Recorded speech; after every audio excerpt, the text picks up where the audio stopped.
Moltes gràcies a tots i a totes per ser una vegada més aquí seguint les nostres xerrades Parlem de Titelles, una iniciativa d'Unima Catalunya, que en aquest cas compta amb la col·laboració d'Unima Federació Espanya, que ens deixa la plataforma Zoom perquè puguem fer la xerrada aquesta a través seu.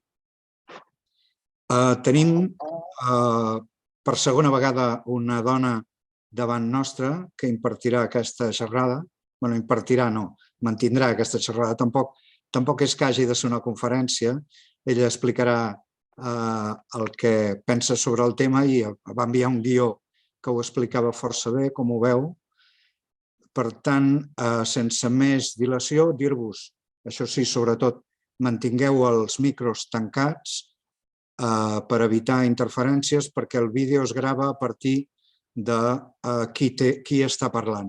Si el sistema detecta un soroll, es pensa que vol parlar i ens el posa en primer terme i això quedarà gravat en el vídeo i serà una llàstima.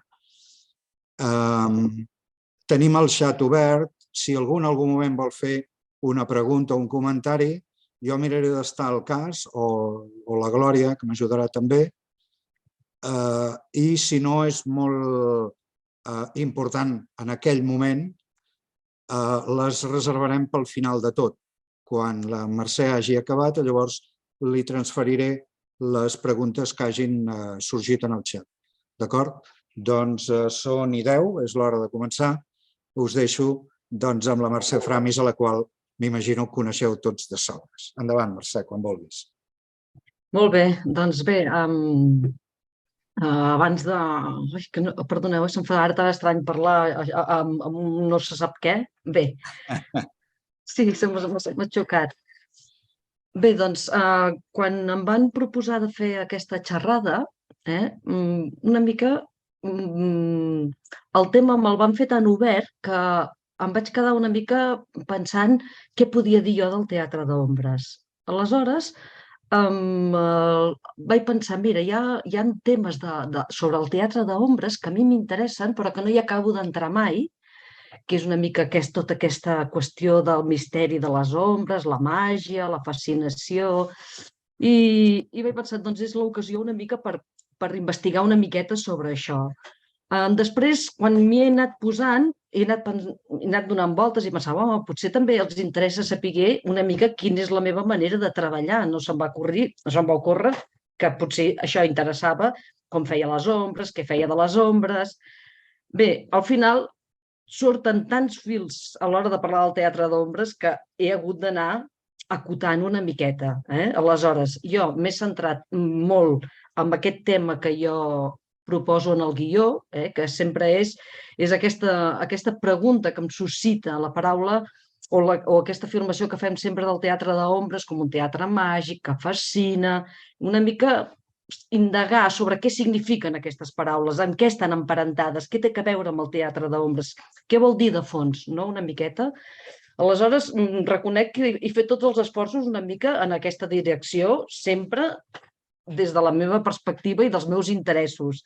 No és ni una tesi ni res de tot això. He anat buscant coses que m'han interessat i bé, i una mica és el que he preparat. Però també vaig pensar que potser era interessant fer una petita també presentació sobre el meu treball, una miqueta també per veure com jo visc les ombres.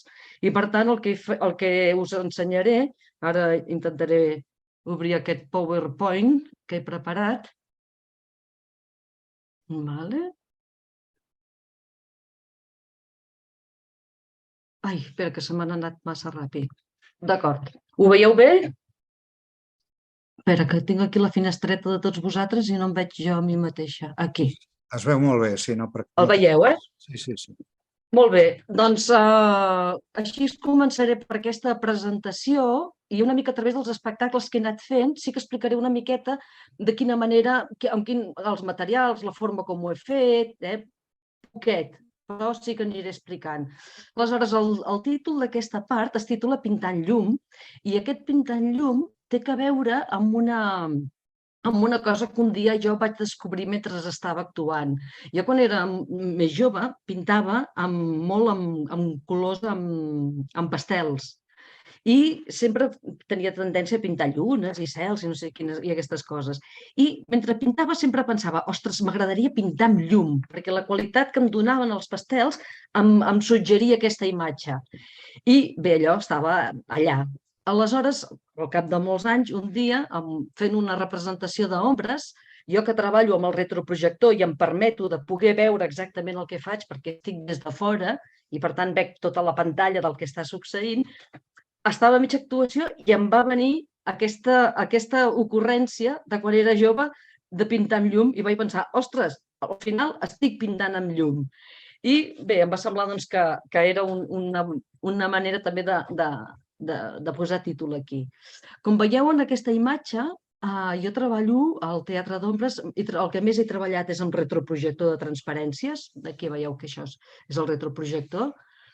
I també treballo molt amb el color.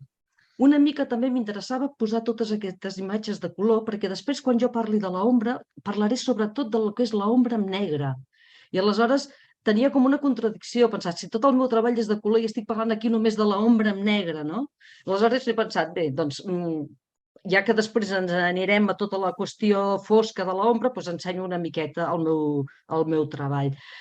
Jo vaig començar treballant, aquest és dels primers espectacles que jo vaig fer en solitari, quan ja vaig començar a treballar sol, abans n'havia fet amb la companyia que abans que ara és Anima Mundi, i vaig començar sobretot utilitzant, com veieu, bastant també el negre i barrejat amb el color. Amb el color, aquí ja hi havia alguna textura d'aigua, aquest és l'espectacle de Comparar Llop. Aquí treballava amb silueta a pantalla, aquest porquet, per exemple, és un porquet que va a pantalla, això va a pantalla, això ja és tot retroprojector i això és silueta també a pantalla amb un fons de retroprojecció. El retroprojector és molt bo per crear atmosferes, per generar fondos, i la silueta a pantalla és molt més dinàmica que no pas la que puguis fer moure des del retroprojector.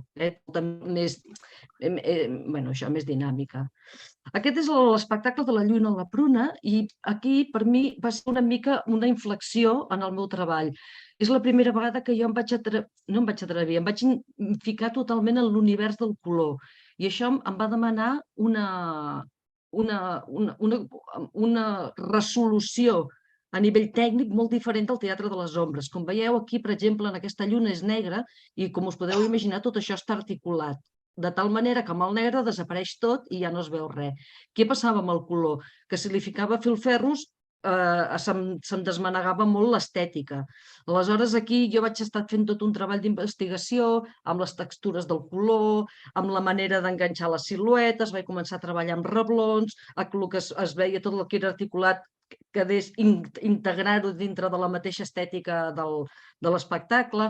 Vaig començar aquí també a treballar una miqueta amb la fotocòpia de l'acetat, una mica de barreja. Aquest és l'espectacle que vaig fer sobre el gènesi de la creació del món. Les fotos que tinc aquí no estan gaire bé, però en aquest espectacle vaig treballar amb barreja de... Ja no treballava a pantalla, La lluna a la pruna tampoc ja té treball de pantalla, és tot directe de retroprojector, i en aquest vaig treballar sobretot amb molts líquids en directe, amb sorra, amb elements naturals. Per exemple, aquesta imatge que veieu aquí, això... Ai, espera, que se'n va ràpid, això. Aquesta imatge que veieu aquí, això en el retroprojector era una capseta petita que tenia aigua i la meva mà es veu gegant, baixant, que aquí fa la separació de les aigües. Aquesta imatge d'aquí, això eren líquids de diferents colors posats en vidres que anava generant zones i generava tota una atmosfera. Vam treballar, posàvem tinta, bé, per generar el caos i una miqueta, i també vam fer servir les siluetes com això, que eren cosmos, tot això que són puntets, són papers foradats. Treballo normalment amb el que abans en PVC negre i ara amb un altre material que, perdoneu, ho tenia apuntat però ara no recordo com es diu, és com poli no sé què, perquè el PVC negre ja no es fabrica. Segueixo. Aquest és un altre espectacle, que és el Xarop de Cargol. aquí en el xarop de cargol vaig treballar per no fer negres, com que són espectacles per nens molt petits, no volia fer canvis d'escena anant a negre. Normalment no ho faig mai, i aleshores vaig enginyar aquesta textura que veieu aquí. Això és paper és un acetat transparent amb tinta xina i amb un filaberquí, amb la punta, escrivint. L'espectacle era una metgessa que cura amb poemes i cançons, i aleshores tots els fondos que teniu, tot això que vam marcant, eren poemes escrits, que la gent no els llegia, però que hi eren allà. Aquí veieu com també, aquí hi ha el que us deia dels reblons aquests, les imatges es fan transparents a si mateixes. Aquí també barrejo ja una miqueta aquesta cosa de l'acetat, amb la pintura, et segueixo amb les textures. En aquest espectacle treballàvem tres retroprojectors, cada un dels quadros és un retroprojector, i a vegades les siluetes passaven d'un retroprojector a l'altre retroprojector. Aquest és un altre espectacle, que és el Petit Circ, que també està en anglès, el Little Circus, i continuem, amb el color. En aquest cas el que vaig fer és que era un circ, i per tant la pantalla és rodona com la pista d'un circ, i aquí jugo amb que al fons només són unes planxes de colors que enmarquen la figura, i a cada escena va canviant l'emmarcat del color. Aquí hi ha negre. Aquest negre, per exemple, em permet que aquest personatge treballi amb la meva mà. No se m'ha acudit de fer la foto amb la meva mà. Quan és negre pots fer moltes trampes d'aquestes, inclous la teva mà, perquè tot queda en la mateixa imatge. El color és un altre tema. Aquí, per exemple, també a nivell de tiges, doncs aquesta cosa negra permet poder enganxar tiges. Quan no, la tija l'has d'enganxar, es pot enganxar, però sempre seguint una estètica. Llavors faig que la peça d'enganxar sigui una cosa rodoneta, que quedi bonic. La meva manera de treballar, soc molt, molt, molt estètica. Aquest és Pols d'estrelles, i en aquest espectacle vaig voler treballar molt amb el collage. Això venia de proves que tenia jo pel taller, que havia fet, de fer fotocòpies i posades en el retroprojector. Cada vegada que proves una cosa surten problemes que has d'anar solucionant. En aquest cas, el problema era que l'acetat era molt poc definit, em donava una imatge molt pobra en el retroprojector. Aleshores vaig haver de comprar una pantalla pròpia de retroprojecció perquè em donés qualitat als colors, i també barrejar-lo molt amb el negre. El color, quan li barreges el negre, agafa molta potència. En el cas de la lluna a la pruna no m'interessava aquesta potència, i per això vaig treballar color, perquè m'interessava una cosa molt i molt diàfana, molt lleugera. I en aquest cas vaig jugar una miqueta amb les dues coses. Aquí veieu que es veu una textura. Aquesta textura és el resultat del treball de dos retroprojectors. Aquí tinc en una banda unes siluetes que és negra, i a l'altra banda hi ha una roba que és una roba d'encaix real que fa aquesta textura. És una altra manera. Aquí és una imatge, això, és de jugar. En aquest espectacle també jugo amb llanternes. No només retroprojector, sinó que també faig treball de llanternes. Aleshores aquí hi ha aquesta silueta, que és la meva silueta amb una llanterna, que ensenyo aquesta altra imatge que tinc a la mà. Llavors aquí juga el llum del retroprojector darrere, que dona una imatge, la meva ombra, i a dintre apareix aquesta figura gràcies a haver posat la llum. Com veieu, això d'aquí, per exemple, no sé si s'aprecia, però això era paper arrugat. Era paper arrugat, això també és paper arrugat, posat a la fotocopiadora, i a partir d'aquí, després el retallava de l'acetat, l'ensamblava, el posava. Bé, i una miqueta aquesta és la forma de treball. I això és un altre treball, que és el Jaume de Vidre, que és una cosa molt curteta que vaig fer per un acte concret.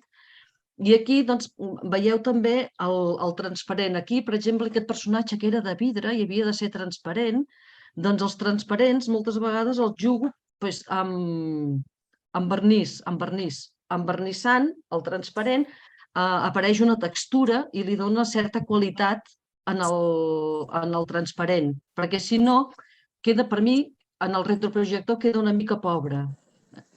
Aleshores, aquí també són dos retroprojectors. Aquí, per exemple, aquí vaig treballar també molt amb... Això eren lletres fotocopiades i aquí també hi ha, per una banda, les lletres amb un retroprojector i en l'altre hi ha el negre. Quan hi ha el negre i les imatges en color, el que fan és que el color, la imatge es superposa damunt del negre i dona efectes molt, molt interessants. Segueixo. Aquest espectacle, aquí és treball a pantalla. Aquí en aquest espectacle això és un teatret petitó i això són siluetes que jo estic en un costat i és per explicar contes. I la pantalla és petitona, la tinc aquí al costat i vaig introduint figures. Aquí doncs el treball també és... Aquí vaig treballar molt... Com que era un conte, vaig estar buscant les imatges aquestes dels llibres, dels il·luministes que donaven tot un contorn, que donaven un contorn, un marc en les figures de dintre i doncs va donar aquest resultat. Això són planxes, cada una és una planxa així, que la poso a la pantalla i al darrere vaig posant les figures. Això és el mateix, aquí veieu el teatret que faig servir és aquest, i això és el mateix sistema, planxes així i posades al damunt i allà al darrere i treballo. Això és una bombeta que tinc, una bombeta, i amb uns papers de colors que li vaig posant davant i va canviant l'atmosfera. Això ho vaig fer amb el Carles Canyelles, és un treball que vaig fer per l'auditori del Maese Pedro i el retaule Maese Pedro, i això era una pantalla molt gran, de 6 metres, però el retroprojector dona aquestes possibilitats. Era molt petit, heu de pensar que tot això que veieu aquí eren planxes de 34 per 34, que és el que fa més o menys el d'allò del retroprojector, però té la capacitat de poder projectar en espais molt grans, ja us dic, 6 metres, que tenia la pantalla aquesta. Això són treballs de televisió. El teatre d'ombres dona molt, molt, molt per televisió. És una cosa... Bueno, és molt impressionant. No has de fer res. Tu poses a la pantalla, tot el que he fet per televisió, m'ho han gravat directament. Hi ha algú que diu alguna cosa? O sigui, tot el que he fet per televisió s'ha gravat directament sobre la pantalla. No ha hagut falta fer... No ha fet falta fer ni planos, ni llums, ni res, perquè el propi llum, això sí, una llum una mica potent. Això és una mica també que veieu, això és un altre treball de televisió pel programa Una mà de contes, que vaig fer 5 contes en diferents formes de representació de les ombres.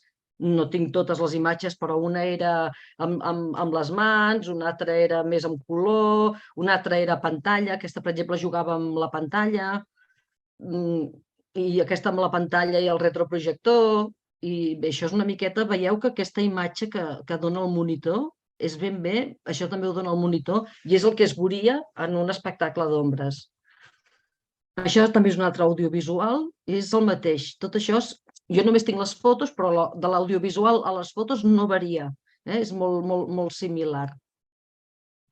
I això ja, per anar acabant, és una mostra, també faig docència amb mestres, amb titellaires, i bé, aquí, com veieu, el treball és el retroprojector i bé tot el que permet el retroprojector. Això són unes cares que treballaven molt en primers planos, amb dibuixos petits. Bé, dona molt joc de si. És una de les avantatges que té el teatre d'ombres, el material, la construcció del material. En principi, no és complex, en principi. Després sempre tot es pot anar complicant i pots anar afegint coses, però és molt resolutiva. Jo en aquests cursos em faig de 18 hores, em faig de 36 hores i sempre fem una història curta, però la fem amb tots els ets i uts, des de l'inici, des de l'storyboard, la confecció de les siluetes, la dramatització i la posada en escena, i s'aconsegueix fent una cosa de 3 minuts, això està clar. Però és molt efectiva. I ja està. Fins aquí és una miqueta això és una mica el que volia fer de presentació. I ara vaig a intentar fer la meva la meva explicació sobre el teatre d'ombres, una miqueta és el que us he dit al començament. Vaig aprofitar aquesta xerrada per fer jo una mica de, jo què sé, de reflexió. Jo, en principi, la meva forma de treballar és molt intuïtiva i no soc conceptual en origen del treball i sempre la meva forma de treballar és una mica el que jo vull. Per mi el món del teatre d'ombres, la meva feina, és una cosa que és molt meva, molt íntima, molt d'un particular, on jo puc abocar coses molt pròpies que no tenen ni lògica, ni raó, ni concepte. Una altra cosa és que a posteriori m'ho reflexioni, m'ho pugui mirar, però sempre és després. També la meva forma de treballo molt amb imatges, la meva forma de pensament és molt d'imatges, per tant, la dramatúrgia no és el meu fort, sempre treballo més aviat en coses de caràcter poètic, de metafòric, no un Shakespeare. No naixeria de mi escriure un Shakespeare. Naixeria una cosa més aviat poètica, però que em resulta molt bé amb el teatre d'ombres. Aleshores, aquest és el... Ai, carai, que en repte saltant no sé quantes. Ah, sí? Ja ha saltat aquí? D'aquí a aquí. Ah, molt bé. Ah, sí, d'acord, perdoneu, Aleshores, bé, jo porto una xuleta bastant grossa aquí, i aleshores pot ser que, segurament hauré d'anar llegint per no perdre'm, o sigui que serà la manera una miqueta de fer-m'ho més fàcil, també. Bé, per començar, jo volia cridar l'atenció sobre el tema de la simplicitat dels elements que es necessiten per fer el teatre d'ombres. Això per una banda. L'altra cosa que per mi també em crida l'atenció és... Vaig a llegir-ho perquè si no veig que em perdré. El tema seria que, o sigui, tots sabem que l'ombra parteix d'una font lumínica i la font més fonamental és el sol. Per tant, la imatge de l'ombra de per si és fenomenològica. Aleshores, el punt de partida és diferent que el dels titelles, per exemple, en aquest sentit. Un titella, tu el construeixes, el formes o agafes un objecte, però l'ombra apareix. Tu la veus i pots modificar-la, movent llums, etc. Però és una cosa que existent a la natura de per se. El que és interessant és que d'aquest fenomen natural de per se es produeixi tot el que es produeix a tots els nivells, a nivell simbòlic, a nivell d'imatge de l'ombra, a nivell del teatre d'ombres. És impressionant tot el que pot desplegar. I una miqueta a mi és el que m'interessava, i és el que té a veure una mica amb això de la màgia. Aleshores, com sabeu, doncs això, per fer un espectacle d'ombres amb una llanterna, amb el sol i un objecte, ja podem transformar absolutament la realitat. La paraula transformació, aparença, imatge, són les paraules claus en el teatre d'ombres. Com us he dit ja, amb una cartolineta i un dibuix retalles i és espectacular quan ho poses a través de la llum.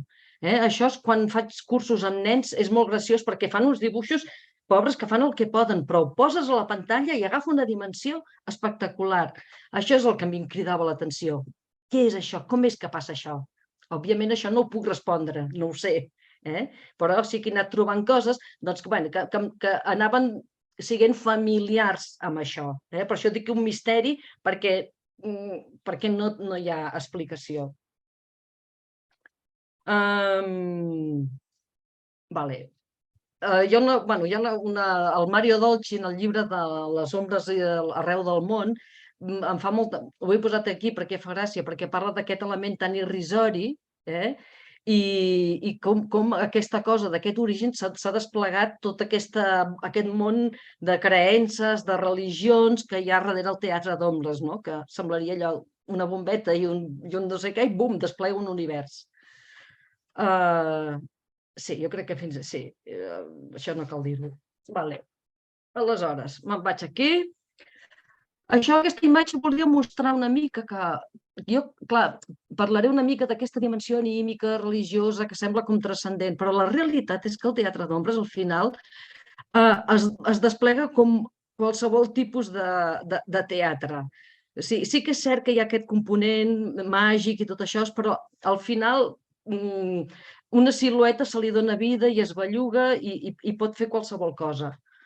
Aleshores, l'origen del teatre d'ombres se li dona, o sigui, es considera a l'origen una llegenda, que és la de l'emperador xinès Wu-Di, que es va morir una de les seves favorites i estava molt trist. I aleshores un criat, un servent seu, se li va ocórrer la idea de posar una roba i fer passar una silueta a imatge de la seva estimada. I aquesta imatge per ell va ser un consol. O sigui, veure aquella imatge per ell el consolava de la pèrdua. Llavors això és interessant, perquè aquí comencem amb aquesta primera cosa de l'aparença, de la imatge, dels morts, del fantasma, que és la que tota l'estona va recorrent el que és les ombres, no el teatre d'ombres, sinó les ombres en si. Aquesta imatge, diu Xavier Fàbregas, que es dona a molts llocs diferents. Aleshores, a Orient el teatre té una funció religiosa i la temàtica versa dels déus, els herois, i s'utilitza en funerals, casaments, és molt ritual. Els titellaires tenen una funció sagrada, fan com d'intermediaris. El titellaire seria com aquest canal entre lo transcendent i el que està explicant. A Europa, al Mediterrani, ja coneixem tots el Karagoz, que és aquest personatge irreverent i molt fàl·lic, etcètera, satíric. I a Europa, el teatre d'ombres perd tot aquest caràcter sagrat i aquí es fa com un entreteniment, s'expliquen històries, es fa molt famós a finals del segle XIX a París, el cabaret Le Chat Noir, que es fan representacions. A Catalunya també hi ha els Quatre Gats, que també es fan representacions d'ombres, i aquí és molt divertit perquè el Joan Amades, quan parla del teatre d'ombres, diu que és una cosa que és com molt rústica, que comparat amb els titelles, que són tan xamosos, doncs les ombres són estàtiques, no tenen expressivitat, i d'alguna manera una part de raó té, perquè és veritat que la silueta pot ser o molt dinàmica, com aquí, que tenim el cas del Bradshaw, que és més aviat el gag, o ja és com aquí, que és molt preciosista, perquè és molt visual, li va millor tot el que és l'èpica, la poètica. Realment interpretar amb les siluetes és molt difícil. Quan tens una silueta i has de fer-la actuar, només la silueta costa una mica, perquè és molt plana, perquè les veus sembla que no encaixen en aquella dimensió, i té una dificultat. Amb el retroprojector és una mica diferent, perquè jo tinc les figures davant i aquesta distància a vegades és quasi com un doblatge de cinema. Dona aquesta altra cosa. Aleshores, a veure, aquí estem. Aleshores, com que a mi el tema que us he dit que m'interessava era d'on venia, era una mica investigar sobre aquest efecte màgic, de fascinació, una mica d'on provenia, a què és degut, o jo què sé, una miqueta donar voltes sobre el tema, sense un propòsit. Aleshores, perquè tots ho sabem, que sempre les expressions que van acompanyades del teatre de l'ombres és això, és fascinant, és misteriós. L'altre dia que vaig fer una funció, els nens fan gràcia perquè la paraula era flipant. Sempre són aquestes d'això. Aleshores, bé, doncs una mica vaig anar a buscar el significat de la paraula màgia, i llavors us la dic aquí, que prové... Però com que veig aquí, veig totes les cares i no veig el text. Ai, què he fet ara? Espera. A veure si puc moure això cap allà, perquè si no... Bé, és igual, ho tinc aquí. Ho llegiu vosaltres? Ho teniu també... Aquí, espera, ara ho veig. Ho llegim. D'acord. Això és molt interessant perquè, curiosament, el més lògic hauria sigut que abans de fer aquesta investigació hagués buscat l'etimologia de la paraula màgica, però no se'm va ocórrer fer-ho fins al final. I va ser molt graciós perquè quan la vaig trobar-ho em va donar sentit a tot el que jo havia estat anant a buscar i, a més, em va permetre ordenar-ho. I això em va cridar molt l'atenció. D'entrada, la paraula ve del, com diu aquí, ve del grec, mageia, que vol dir una qualitat sobrenatural. Això el que trobo interessant és que jo tota l'estona pensava, esclar, a veure, si és màgic, vol dir que traspassa alguna llei natural. I, per tant, si traspassa això, vol dir que ha d'haver dos llocs, dos dimensions de la realitat perquè es produeixi una cosa diferent que ens sorprengui. Aleshores, vaig trobar els diferents significats, un que era la del truc, que té a veure amb l'engany, l'altre que és l'art de sorprendre o de fer coses que els altres no entenen, l'altre que seria l'encant, l'èxtasi i la fascinació, i la darrera que és el fet sobrenatural no explicable científicament, que vol modificar el curs dels esdeveniments.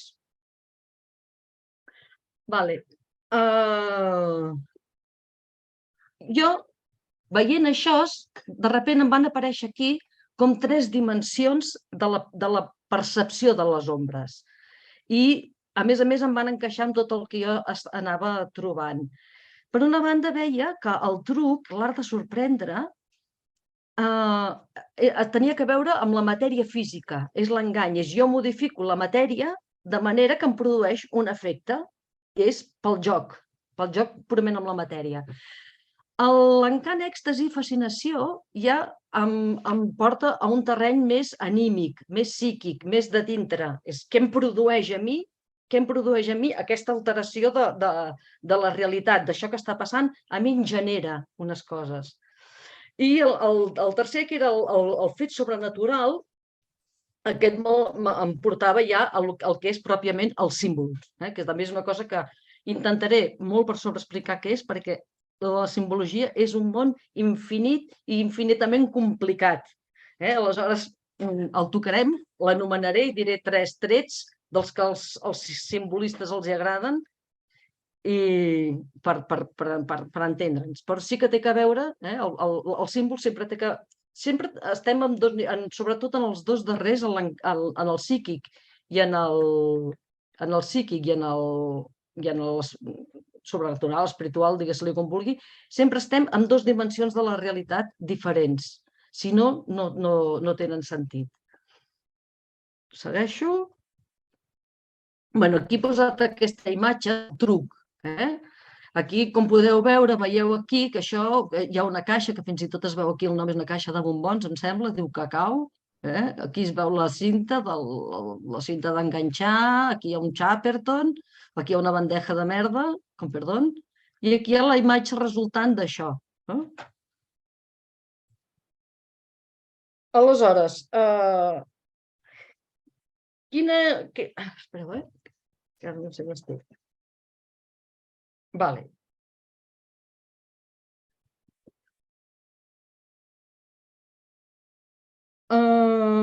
Aquí una miqueta, aquí m'interessa molt veure aquest efecte físic, que és el de la transformació, és a dir, tenim una realitat que podem tenir tots els objectes que tenim, persones, coses, jo què sé, de colors, de no sé què, ho poses darrere la pantalla i tot queda en el mateix pla. Quan jo treballo amb les ombres, jo treballo amb siluetes, però a la que jo em poso darrere la pantalla, jo sóc una silueta també. Jo estic en aquell món.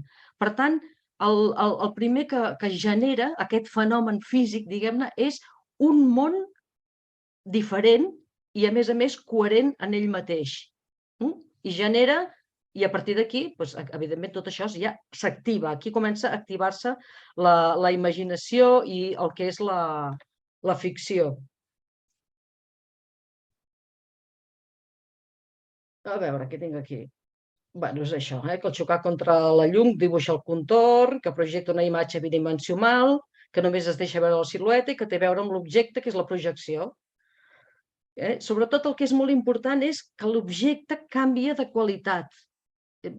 Quan estic parlant també de 2 dimensions, d'alguna manera també és una qualitat. Canviar de dimensió també és una qualitat. I per tant, aquí ja tenim dos mons, un món físic i un món que és d'una altra qualitat. Digue-li Pepito Pérez, el món que és, però sí que és una altra qualitat i que, a més, el més interessant, que ens desvetlla coses a nosaltres, que desperta la nostra imaginació, que ens activa emocionalment, que ens afecta, que no ens deixa indiferents.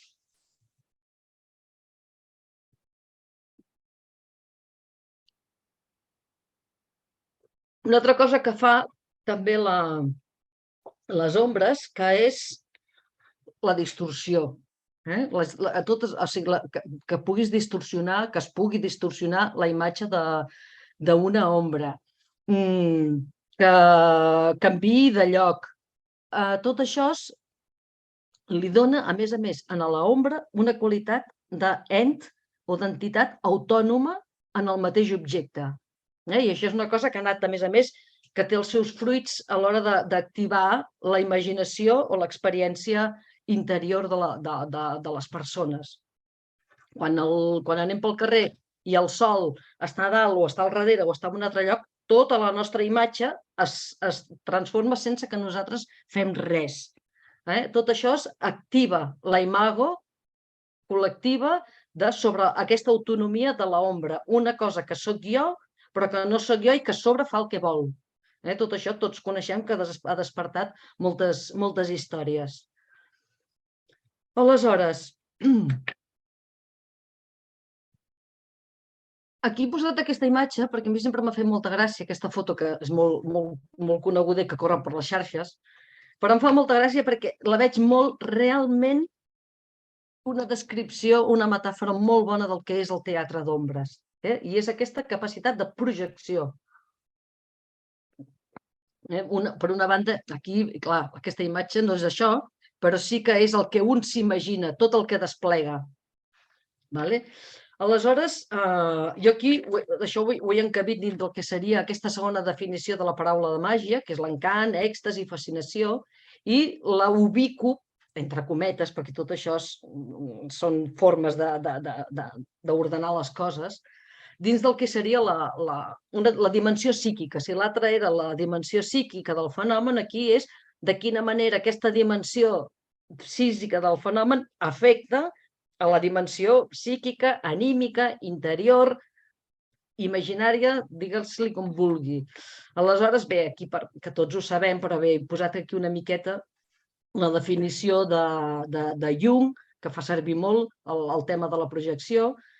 Diu, doncs és això, què és la projecció? Doncs un procés inconscient és automàtic pel qual el contingut de l'inconscient, o sigui, les coses que la persona té a dintre, amb els seus desitjos, anhels, necessitats, tot això és transferit a l'objecte. D'aquesta manera, tots aquests continguts interiors es veuen en l'objecte. Transferim i aquell objecte es converteix en la imatge de la nostra necessitat interior. Aquesta cosa de la projecció sí que també em va fer gràcia perquè vaig pensar, ostres, quantes projeccions hi ha a les ombres, no? La llum que projecta l'objecte i després la persona que mira l'objecte que projecta el seu interior.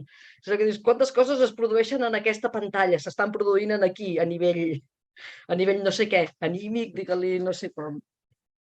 Aleshores, he volgut recollir aquí, llegint Mario Dolci, que va fer molt de treball amb nens petits sobre l'ombra. Era un treball de reconeixement de l'ombra, era més aviat un treball que pretenia entendre com funcionaven les ombres, però el que és molt interessant és tot el que responen els nens que no entenen el fenomen físic, però com el perceben ells en el seu imaginari. I he posat algunes frases perquè les he trobat molt divertides i perquè trobo molt interessant, per mi és molt interessant tot aquest aspecte de com ens afecten a la nostra vida quotidiana. Si l'ombra es mou perquè hi ha sol o no hi ha sol o perquè d'això, està bé, és una cosa interessant a saber, però trobo, per mi, però això ja és personal, i molt interessant, què passa a les persones, això, què ens produeix a dintre, no? Aleshores, aquí he agafat algunes frases que ell posa de respostes dels nens quan ell els hi fa preguntes. No posaré la pregunta perquè seria molt llarg, però definicions que fan de l'ombra. Una diu, és feta de res. Si la toques, el que fas és tocar la paret. I si la talles, tu no talles res. L'altre diu, l'ombra emana del cos, però ella ve de la nit, de la terra, de la llum i del sol. Que aquesta ja té quasi uns orígenes míticos per algun racó de dintre. Un altre que diu, si tu llences l'abric sobre l'ombra, no podràs amagar-la perquè saltarà per damunt de l'abric molt i molt de pressa. Aquesta també són aquestes coses, aquesta imatge que dèiem de l'autonomia de l'ombra, no? Tot el que dispara, que l'ombra es mogui com vol, dona... Perquè, a més, prèviament, ell parla també d'un experiment que fan amb un ocell que el pengen a la finestra i, clar, segons es mou el sol, la imatge es va desplaçant a la paret. Llavors és com els nens expliquen per què es mou allò. Fins i tot li arriben a posar una gàbia. Diu, posem-li una gàbia, així no es mourà. Però, clar, l'ocell segueix i traspassa la gàbia. Clar, tot això són imatges que tornem una altra vegada en aquest imaginari de l'autonomia de l'ombra, d'aquesta entitat que és aquella però que no és aquella. I, a més, pot fer de les seves coses. Hi ha un altre que diu, fa tot el que jo faig, però quan parlo, ella no ho fa. És aquesta altra imatge també, de que soc jo, però no soc ben bé jo. Quan no hi és, ella se'n va a algun lloc. Després, els racons... No, espera. Quan no hi és, se'n va a algun lloc. Després als racons negres i després a la terra. Aquesta em va fer molta gràcia. Un altre que diu, aquesta també diu, la meva se'n va al fons de la cova. Allà n'hi ha d'altres i necessiten llum. Aquesta ja va a buscar una mica, doncs això, aquesta... O sigui, aquí el que veiem és que el que es genera ja és una narrativa. L'altra cosa que m'interessava és com del fenomen físic ja passem a la narrativa, a la història. Molt bé, aleshores d'aquí, més que veig això, vaig perdent les imatges jo.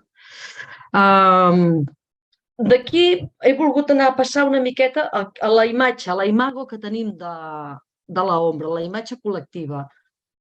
Aleshores, aquí aquesta seria o sigui, a nivell mitològic tenim el que és el regne de les ombres. I aquest regne de les ombres com és? Doncs per una banda el regne de les ombres està poblat, o sigui, primer hi ha Arep, que és el déu de les ombres.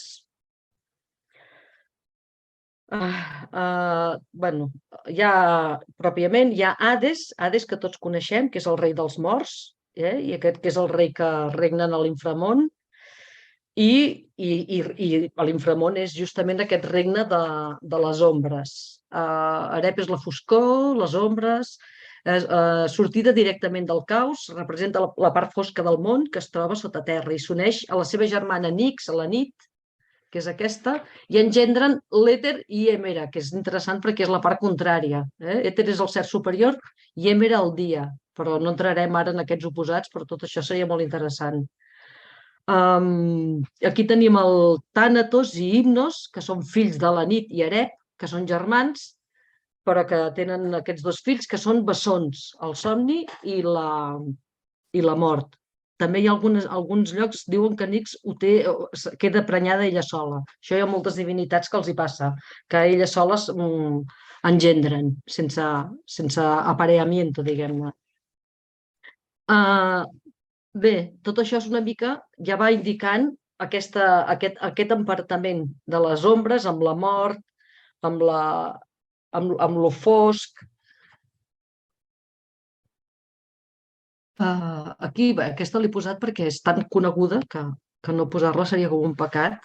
L'altra cosa que tenim és les ombres, la llum com a coneixement i l'ombra com a ignorància, com a foscor. Aquest és el mite de la caverna, i aquesta distinció és molt important d'entendre que té a veure amb la teoria de coneixement de Plató. Aquesta teoria de coneixement per la qual tot el que la matèria és un reflexe de la veritable realitat que és la del món de les idees. O sigui que és una realitat espiritual. I la ignorància és creure que allò que veus, que és la matèria, que seria la figura de l'ombra, que allò és la realitat. Qui viu pensant això viu amb la ignorància perquè no reconeix la realitat primera que ve d'una altra realitat espiritual. Té un caràcter espiritual i la matèria un material.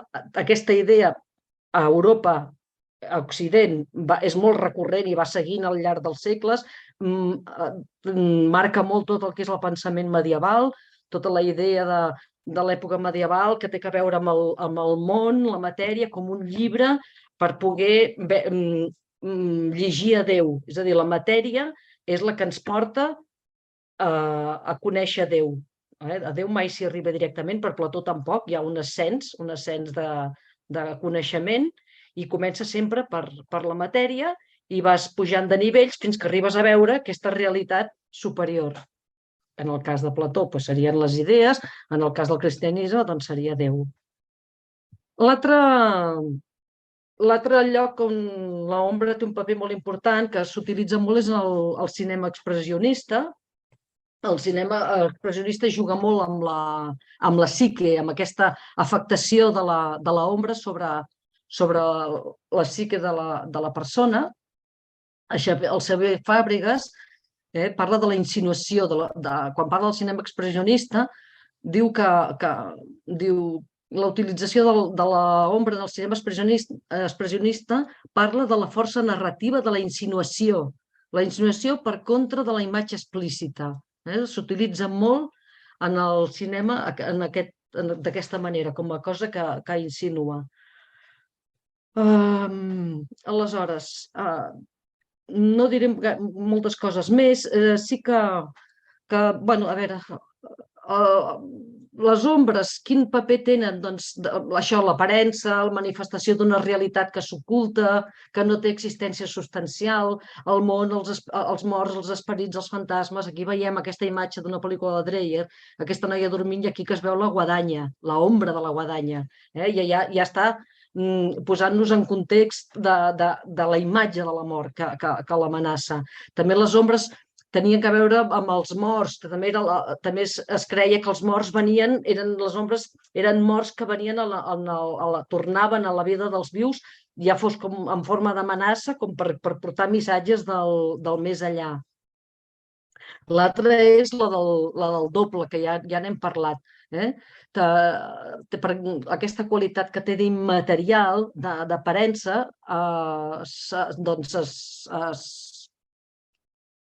s'associa amb l'ànima. S'associa amb l'ànima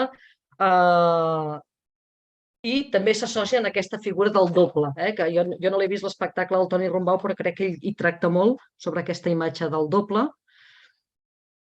I bé, aquesta autonomia d'aquesta part nostra. Hi ha aquesta part nostra que seria l'inconscient també, d'alguna manera l'ànima o l'inconscient també tindria aquest paper que opera en algun lloc nostre, amb el que sembla que a vegades va pel seu compte. També seria una mica una imago de l'ombra. La tercera és, aquí ara ens anem, ja intentaré, ja us he dit molt de per sobre, l'altra imatge de l'ombra també és la que fa servir Jung. Jung l'utilitza també com a arquetip d'aquesta part fosca de la psique. Tot allò, coneixia un psiquiatre que sempre deia que la sombra no te la veus, te la veuen.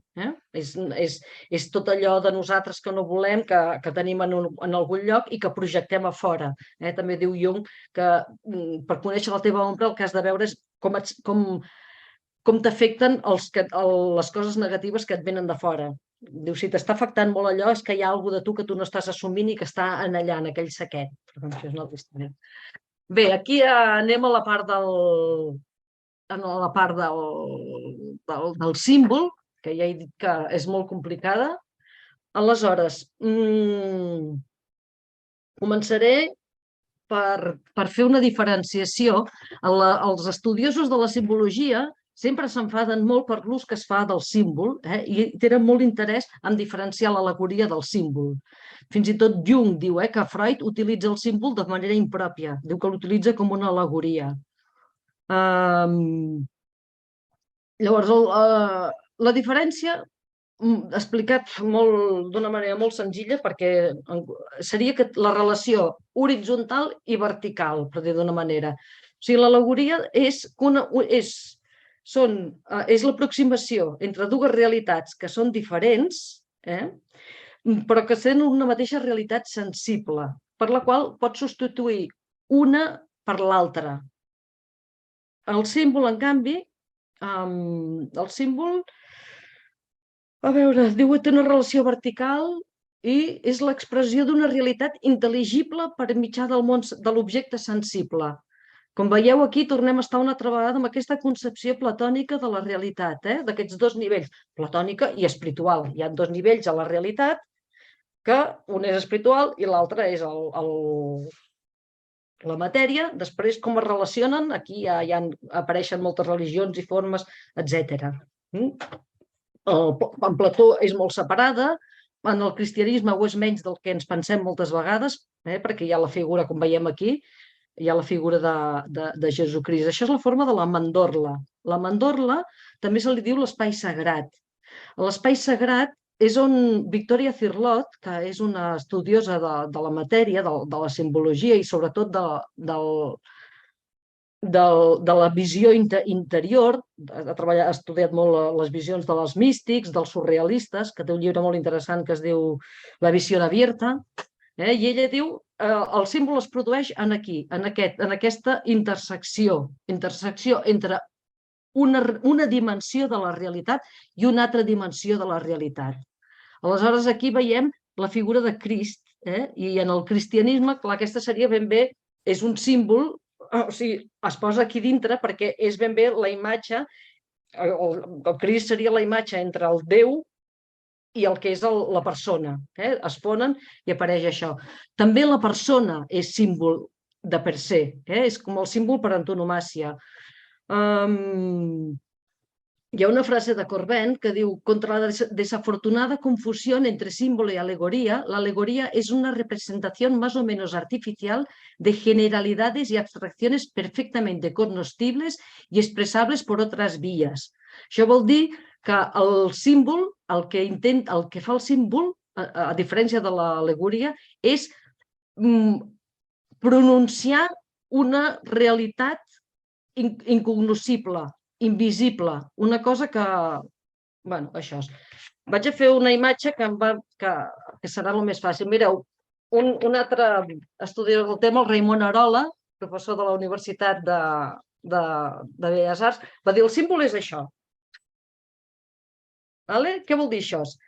El símbol és l'existència d'un absolut que es parteix en dues meitats i que després s'han de tornar a retrobar, que seria aquest lloc intermig, d'acord?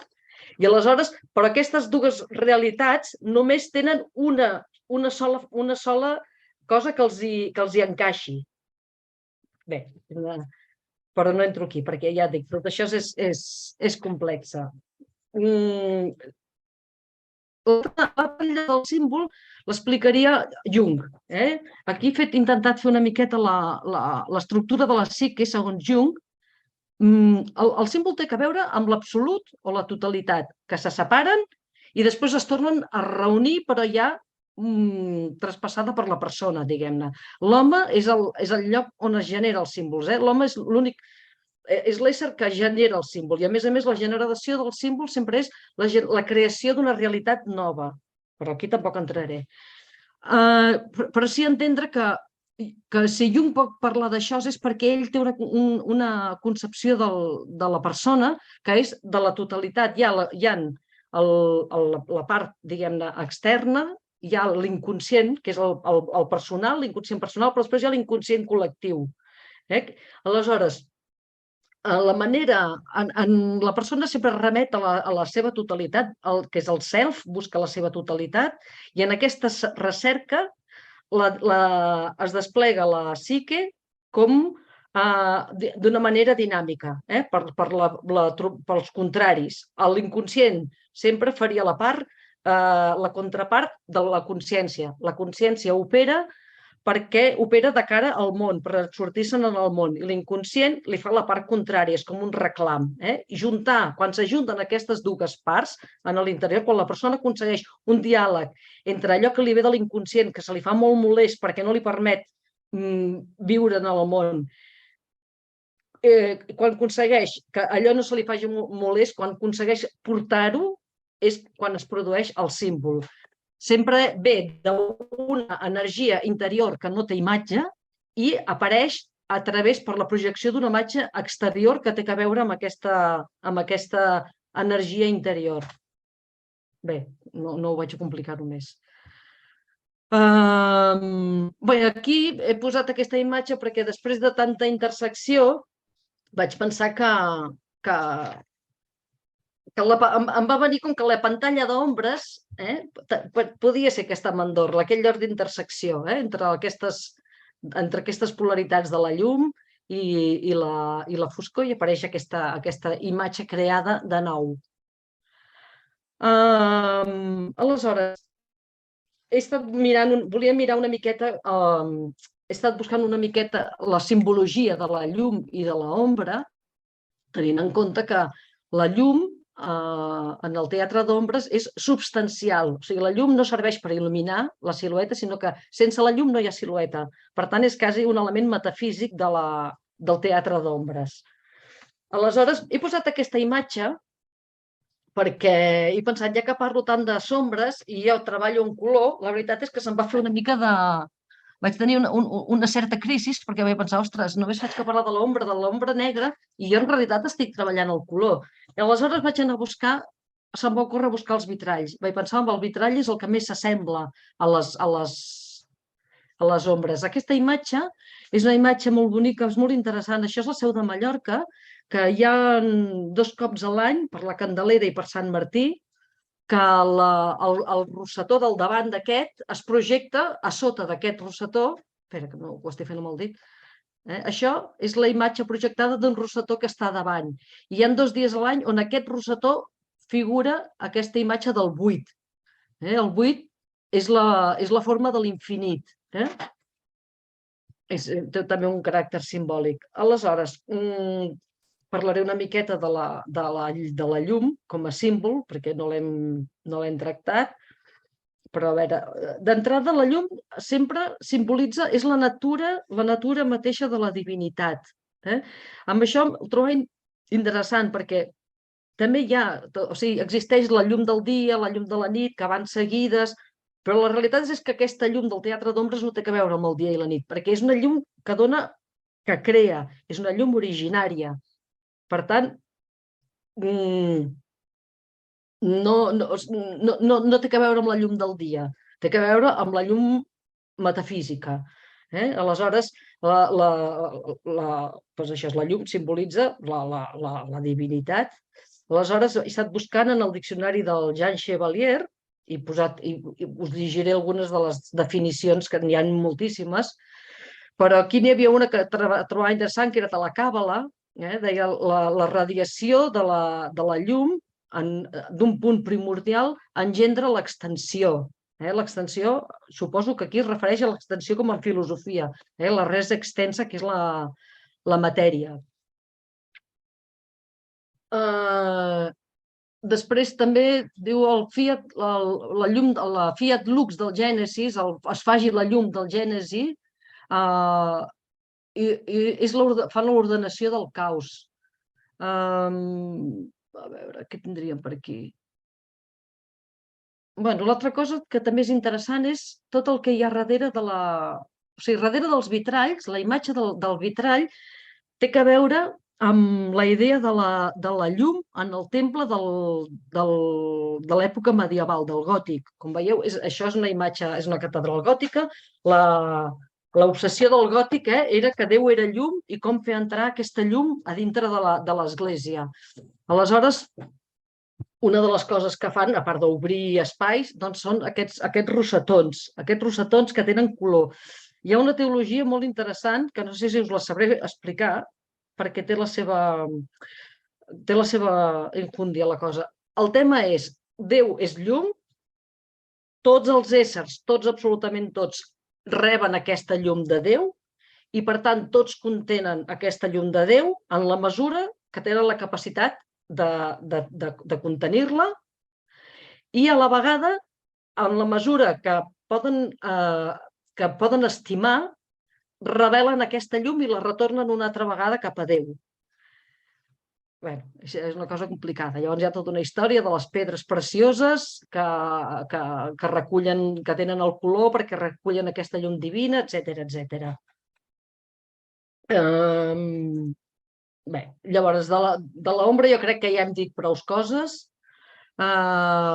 Potser sí dir que a Àfrica, que bastants pobles africans consideren l'ombra com la segona naturalesa dels éssers i de les coses, generalment lligada a la mort i al regne dels morts, que no s'alimenta més que de la sombra de les coses i que porta una vida a la sombra. I ja per acabar, he posat aquesta frase de Juan Eduardo Cirlot, que és el que va escriure el Diccionari de Símbols, que diu: nuestro interés por los símbolos tiene una múltiple origen. En primer lugar, el enfrentamiento con la imagen poética, la intuición de que detrás de la metáfora hay algo más que una sustitución ornamental de la realidad. Indiferentes la erudición por ella misma, sentimos con Goethe animadversión hacia todo aquello que solo proporciona saber sin influir inmediatamente en la vida. Esta influència se traduce en modificació, rememoració de lo trascendente. Bé, he agafat aquesta frase perquè una miqueta també el meu interès per entrar en aquests temes tenia que veure amb aquesta cosa de dir més enllà de l'estètica, què passa, que és el que diu el Cirlot. Diu, més enllà de l'orgia dels sentits, de què parla la poesia? I una mica per això he volgut acabar amb ell. I ja està aquí. Vaig a veure si el trec. Vinga. Molt bé, perfecte. Ho has fet molt bé. No veig que ningú hagi posat cap pregunta. Si algú la vol fer en veu alta, si us plau, teniu a baix en la barra d'eines un que diu reactions o reacciones o reaccions, segons tingueu l'ordinador en català, castellà o anglès, hi ha la possibilitat d'aixecar la mà. Si algú... Només dir-vos que podeu preguntar sobre el que vulgueu, que no té per què ser d'això que a mi m'interessava i que he volgut explicar, que hi ha moltes coses que no he explicat de la feina ni del teatre d'ombres, que si algú li interessa també preguntar-me, que encantada, perquè no podia preparar-ho tot. Doncs això.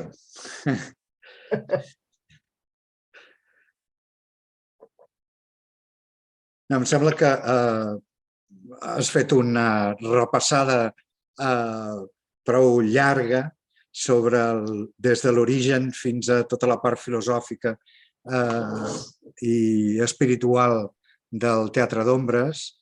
A mi, quan parlo a les escoles sobre el teatre d'ombres, dins del capítol de Titelles, esclar, sempre explico que s'imaginin a l'interior d'una cova amb els neandertals i l'ésser humà primitiu i una foguera encesa.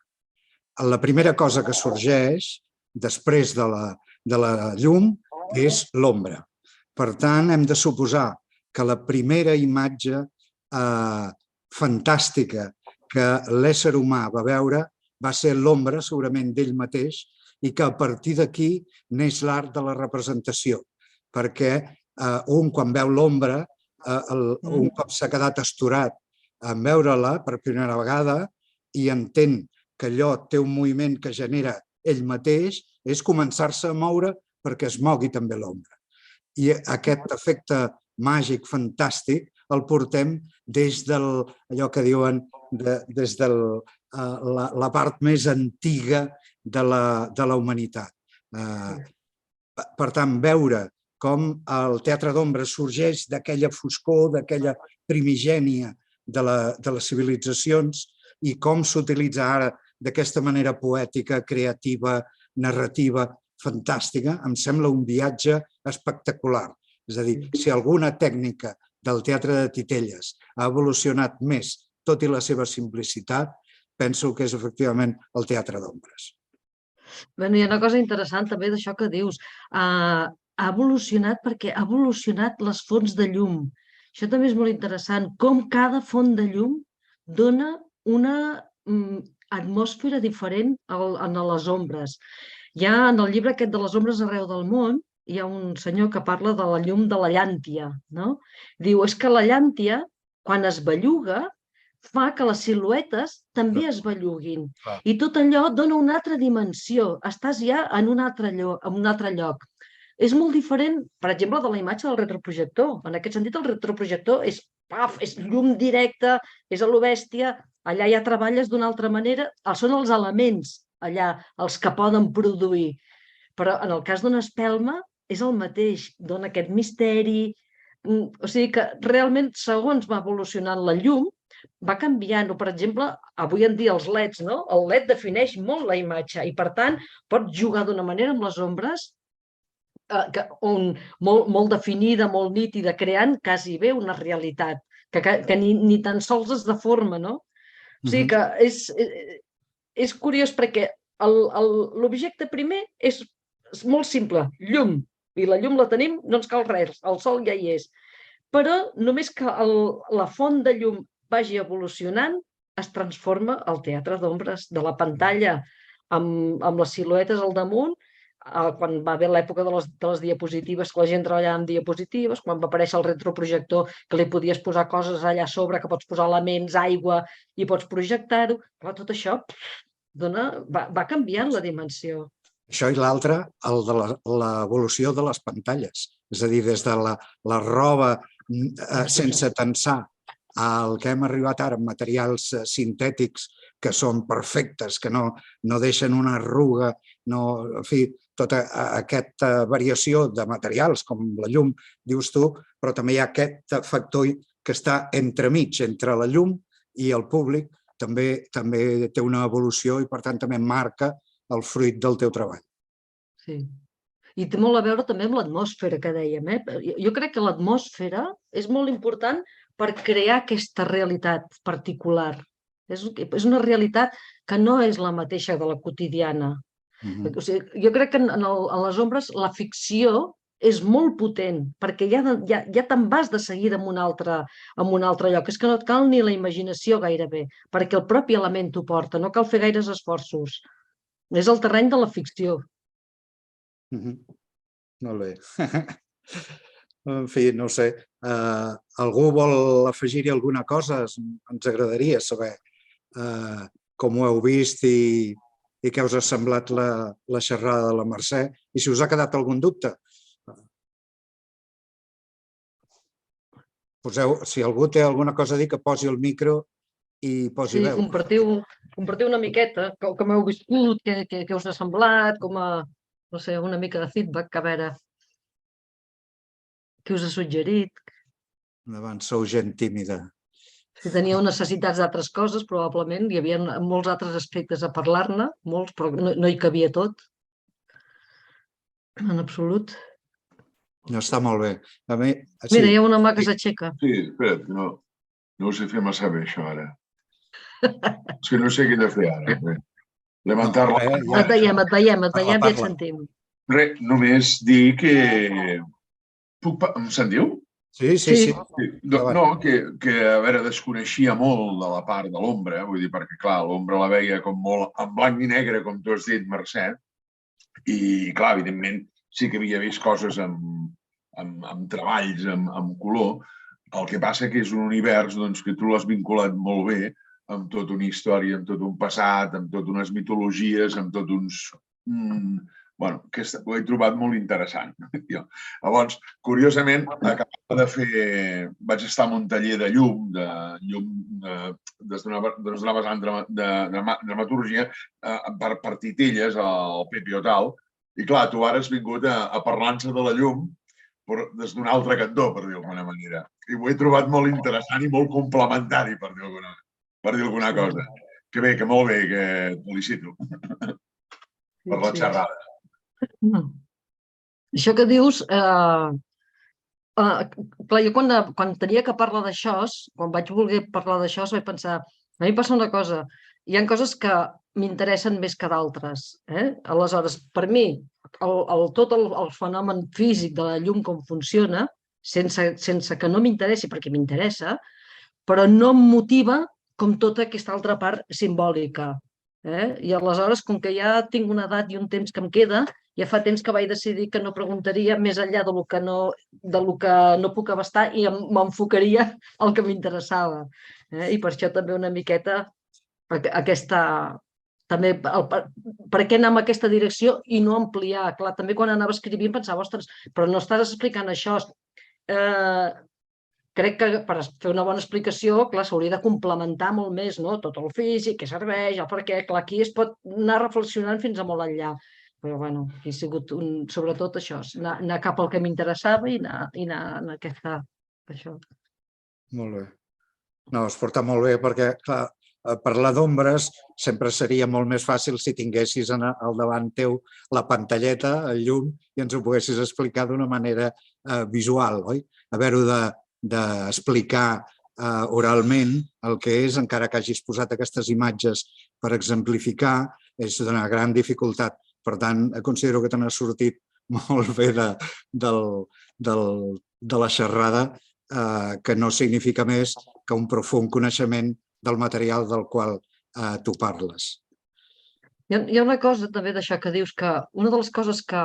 Perquè clar, no tenia que... O sigui, una cosa és tot això que he parlat, que és més aviat de teòric, per dir-ho d'una manera, però hi havia una cosa molt interessant a parlar, que també que és el moviment de les ombres. O sigui, com el tipus d'expressió de l'ombra. I això sí que era una cosa que necessitava tenir la silueta i pensava fer un vídeo, però algú em va dir no pengis vídeos perquè es pengen i és molt dificultós quan es fan d'allò online.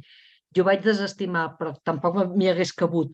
Però aquest és un altre tema molt interessant. Jo recordo quan anava a l'institut, quan vam començar a treballar les ombres, treballàvem amb figures geomètriques. I jo, és un exercici que sempre li he agraït a l'Alfred i que l'he fet amb alumnes i sempre dic que això és la metafísica de les ombres. La forma expressiva, com la pròpia forma geomètrica, ja dona una expressió i com la desplaces en l'espai i com generes ja una dramatúrgia a partir d'això. I llavors, des d'això, la silueta que és més dramàtica, que intenta parlar, que és aquesta que la mà es diu que està encarcarada i que no dona de sí, i que una part és cert. En canvi, jo que sé, per exemple, Lotte Reiniger, que treballa amb totes aquestes figures que es belluguen, però és cinema i sobretot no parlen, li va molt millor, diguem-ne, l'acompanyament, no? Però sí que és molt interessant veure dramatúrgicament segons com s'utilitza. Per mi és molt diferent quan treballo amb el retroprojector a nivell actoral que si treballo amb una silueta a pantalla. Una silueta a pantalla la pots fer bellugar, sobretot si són dos. Un mou el cap, l'altre els peus, la silueta es belluga, té dimensió. Amb el retroprojector és molt petitet, no puc fer més que així. Sí. He de jugar amb altres elements. Clar, ho portes amb altres elements, no em surt la paraula, ho compenses. Però sí, aquí és que hi ha molts temes que es poden anar a tirar sobre això, perquè realment és una forma de teatre molt rica i també això, per el que dèiem, per les qüestions tècniques, com canvien i com això modifica l'expressió, l'imaginari, etc. Sí, molt bé. Vol dir alguna cosa? Algú vol dir alguna cosa? Bé. Sí, a mí me fascina el movimiento, lo que estás diciendo, Mercè, el movimiento que tú mueves la marioneta, la sombra y la silueta y de pronto estás intentando hacer algo, pero ella es la que te lleva a ti, ella es la que expresa y ella es la que aparece toda... una cantidad de expresividad que te sorprende, que te lleva, ¿no? que te hace caminar muchas veces hacia otra historia de la que tenías en un primer momento, ¿no? Eso me fascina, ¿no? Lo que genera el movimiento de la sombra, que no te pasa pues con un títere, o no te pasa como actriz, ¿no? Esa generosidad o esa riqueza que tiene de expresión, ¿no? Sí, bueno, es que también esto que dices es interesante. Es muy interesante el movimiento de la silueta en sombras. Para manipular sombras se necesita, yo siempre digo, un poco una sensibilidad un poco especial, porque no juega con la espontaneidad como el títere de guante. O sea, los títeres ya tienen esta cosa de que ellos ya te llevan, ¿vale? Pero la sombra te lleva de una manera que se mueve como en otro tiempo. Realmente te lleva como en un tiempo ritual y vas moviendo y necesita una suavidad de movimiento, que en este sentido es muy parecido o se parece bastante a la marioneta. Yo creo que la marioneta y la sombra tienen lugares bastante comunes. Una es esta distancia de manipulación, que tú no estás directo, sino que el objeto está a través de otros, de varillas, de hilos, y después es esta calidad del movimiento que le va al objeto. Y no le va a ni la marioneta puede tener un movimiento brusco, ni la sombra tampoco lo puede tener. Puede tener un movimiento ágil, pero brusco no. Sí, sí. Y también estamos otra vez en esta fascinación, ¿no? Que por eso yo me genera hasta un poco de ansiedad, ¿no? De que, uy, ¿cómo es que pasa esto? ¿No? Sí. Aristóteles decía, y Platón también, hablaban de la filosofía, decían que el principio era la admiración, porque la admiración es lo que te despierta la pregunta, ¿cómo puede ser? ¿Por qué pasa esto? ¿No? Y un poco también, todo esto que he hablado hoy nacía de esta admiración, de estas preguntas que te dejan ante el misterio, porque respuestas no encuentras, pero que son Ya. que los que trabajamos y el público también, que vivimos, ¿no? De una manera que nos afectan tan profundamente. Y cuando estamos actuando, sabemos que estamos como en una burbuja, es como un lugar otro, ¿no? Estás en otro, no hay tiempo, no hay espacio, es aquel momento y bueno, esto, sí. Y luego, perdona, y luego una pregunta y una reflexión, ¿no? Los niños, el público, sobre todo los niños, es fascinante em, cómo se emocionan, cómo se apasionan por las sombras. Siempre me dicen, "Buah, en la época que estamos tecnológica, que tienen el móvil, que tienen..." Pero ellos, yo no dejo de sorprenderme feliz de lo que les impresiona la sombra, lo que les impresiona cualquier pequeña silueta que les enseñes a hacer, o que ellos vean que pueden hacer cercana, o incluso que les dejes coger tus siluetas, que es nuestro caso. Que les dejes a ellos manipular, y cómo les fascina. Que en un principio pues te dicen, no, vamos, el teatro, ni las sombras, ni nada les va a fascinar, porque ellos ya viven en un mundo totalmente de internet, y no es así. O sea, vuelven como a lo primario, vuelven como al niño que somos nosotros, a la niña que somos nosotras también, ¿no? Y esas caras, esos ojos, me lo puedo llevar a mi casa. es, Es es, esta magia que ejerce la luz, el elemento, es la seducción, es muy seductora la sombra. Es como que te atrae cuando la llevas, es un movimiento muy sensual también, el de las sombras. Ujú.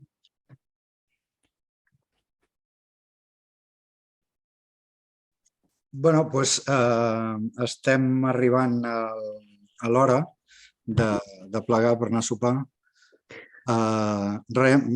Si no ha quedat res al tinter, doncs agrair-vos a tots que hagueu seguit la xerrada, agrair, evidentment, a la Mercè la feina i l'esforç que ha fet, per preparar-s'ho i currar-s'ho per poder donar-nos un material de primera. Recordar que el vídeo estarà penjat un temps, ja rebreu tots i totes un mail d'Unim a Catalunya un cop el vídeo estigui editat perquè pugueu linkar-ho a YouTube, en el canal de YouTube d'Unim a Catalunya, i estaran allà durant un temps. No gaire, però un temps a disposició. I després, si la Mercè el revisa i li sembla bé, el tindrem en arxiu perquè si algú en algun moment donat el vol tornar a revisar, ens demani el link i li deixarem visionar durant el temps que pactem, perquè aquest material no volem que estigui sempre en allà, perquè hem de conservar els drets que té el xerraire, o la xerraire en aquest cas, sobre el que acaba de dir i explicar-nos, però és un material que potser pot servir per treball d'altra gent. Així que res, agrair-vos a tots, com dic, la vostra presència. Espera't un moment, Mercè, no te'n vagis encara. La resta, com vulgueu, podeu començar. Vaig llegint aquí que m'han donat les gràcies i retorno les gràcies a vosaltres. Això els altres podeu anar desconnectant tranquil·lament, que us esperen per sopar. Bona nit a tothom. Bona nit. I moltes gràcies també per haver estat aquí escoltant. Moltíssimes gràcies. Moltíssimes gràcies, Mercè. Muchas gracias. A vosaltres, de veritat. Muy, muy interesante. Muchas gracias. Qué bien. Me alegro que os haya interesado. Adéu. Adeu. Va bé. Adeu, adeu. Adéu, Mauricio. Dani. Gracias. Adéu a vosotros. Adéu. Adéu. Fins a la propera xerrada. ¿Cómo se